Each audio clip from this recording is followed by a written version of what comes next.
Hello and welcome back to another episode of Diablo to D&D. My name is David, and today we're going to be going over some major changes to the Summoner Druid. Before we get into that, though, I have not quite an announcement, just kind of a heads up for you.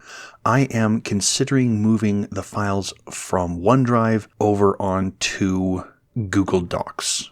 So this way, Google Docs does not require you to have an account, as far as I know anyway. So it will allow more people to have access to it.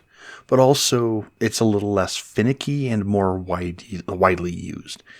So it's not happening right now, but it may happen in the near future. That being said, the old links to these files will still be active. I just may, put a note at the top, something that says, hey, we're no longer using this thing. It's no longer being updated. Or I could use both. I don't know, something to think about. So let's get into the changes. So I ran my players through a dungeon, as I've mentioned in the change logs. They were going after the Gidbin. Now, what I didn't account for is them clearing through enemies like they were paper, and then clearing through, creatures that are supposed to be, difficult challenges to them in basically one round. So what I'm doing is I am nerfing some of them. Yay! I'm starting with the Summoner Druid. So let me lay some foundations for why this is a problem, or why I'm making some of these changes. There is the Druid taking the attack action or casting a spell as an action. Then you have, as a bonus action, they can command all the creatures that are summoned, the Hordemaster ability. That is the Vine, which is another attack. That is the Spirit Wolf, which is 2 attacks. And then summoning a creature, such as like a Summon Fae, the spell Summon Fae from Tasha's, and that is another 2 attacks with a 4th level spell slot. So making 6 attacks, technically you could do it at level 9, but it's still 5 attacks between 7 and 8. That is a ton of attacks. So I'm going to be trying to cut this down and modify the class a bit to make it a bit more balanced. So here's what I've done. I have identified a handful of problems with the subclass. The first one is that they're using the Find Familiar spell. Normally, not really a problem. I mean, the Warlock, for example, uses Find Familiar, and they're not that overpowered. But also, the Pact of the Chain Warlock is generally considered to be, the weakest of those pacts. So it's not really fair. There are a handful of things that you can take from the Pact of the Chain Warlock, but I'm going to be moving on to some of the other classes that do summoners better. Secondly, there's far too many attacks, and that means too much damage coming through at a level that is not supposed to be able to do that. So what do I do with those 2 things? Well, I looked at changing the action economy, I looked at changing the number of attacks, and a handful of other things that were problematic, such as the Hordemaster ability itself. Hordemaster is intended for you to have a handful of creatures that you can, as one action, command. It's a problem in action economy. However, in this case, it is basically useless. If you remove the ability and just give the ability for your familiar to attack into the ability itself, making a modification to the spell, for example, then it basically changes nothing, because your familiar is a telepathic bond which accepts telepathic commands, including the attack action.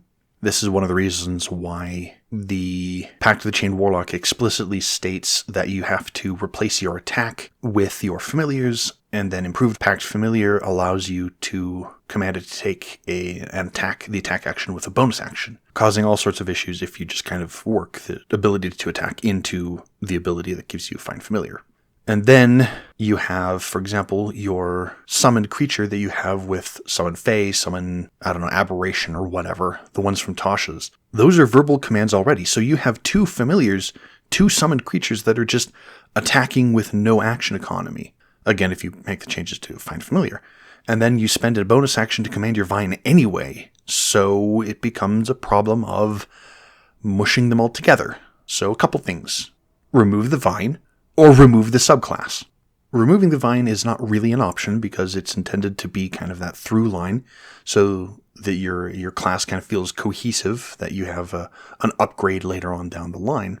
And I can't prevent you from picking up Summon Fae, so the only thing to change is the subclass itself. So here are the changes that I have made. First off, I have Beast Companion. This is the ability to summon the creature. It draws inspiration from the Beastmaster Ranger and Drake Warden Ranger. Now, there is something to note. In that second paragraph, it says you can issue it commands using your Hordemaster subclass feature. If we scroll down to Hordemaster, it has been changed as an action at second level, not as a bonus action. The reason for this is to make it more difficult to use. I could be convinced to change it back to a bonus action. But for right now, I'm leaving it as an action because I want to test out how the action economy works when you can't cast a spell and command your creature in the same turn. That being said, at 10th level, you get Improved Hordemaster. Your bond with your summoned creatures grows easier to control. You can use your Hordemaster feature as an action or bonus action. What this does is allows you to change how you handle your familiars. If you need to cast a spell and then use a bonus action to command your creatures to attack, that's great. If you want to use an action to command them to attack and then use a bonus action to shift, you can still do that. It offers some much needed flexibility in how you handle your creatures. Now, some more direct changes to how the stat blocks are made. I pulled out the multi-attack feature. They only get one attack, period. However, I have added back in a handful of things that can help balance it a little bit more. First off, at level 6 and at level 14, you get your Beast Companion improvement. Your 6th level feature gives your Beast Companion +1 AC and proficiency in the physical saving throws, and of course, their damage is considered magical.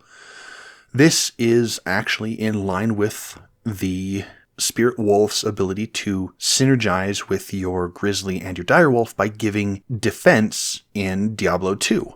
The Diablo Grizzly synergizes with the other wolves by increasing their damage, so at 14th level, your Beast Companion improvement gives the ability to attack twice rather than once when it takes the attack action.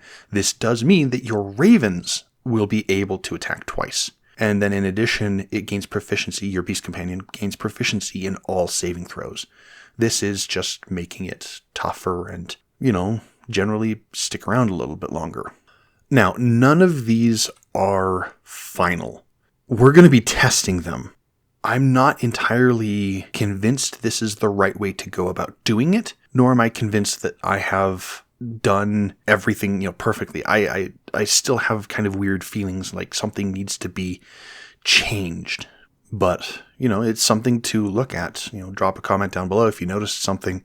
The files that you're seeing now are the actual files that we're playing with. Something I did forget to mention is the spell slots required to summon these creatures. Ravens at level 2, you only have first level spell slots. It is the equivalent of a first level spell. Spirit Wolf at 6th level is a 3rd level spell slot. And then Direwolf at 10th level is a 5th level spell slot. And Grizzly at 14th is a 7th level spell slot. So some serious power, supposedly, with the Grizzly. I think I'm going to end it there. I've been coughing this entire time. It's been driving me nuts. So you can contact me at XenosFan2, that is XENOZFAN2 on Blue Sky and Reddit. And you can contact the channel directly at Diablo TODND on Blue Sky and YouTube. Thank you much for watching, and I will see you in the next one. Have a good whatever.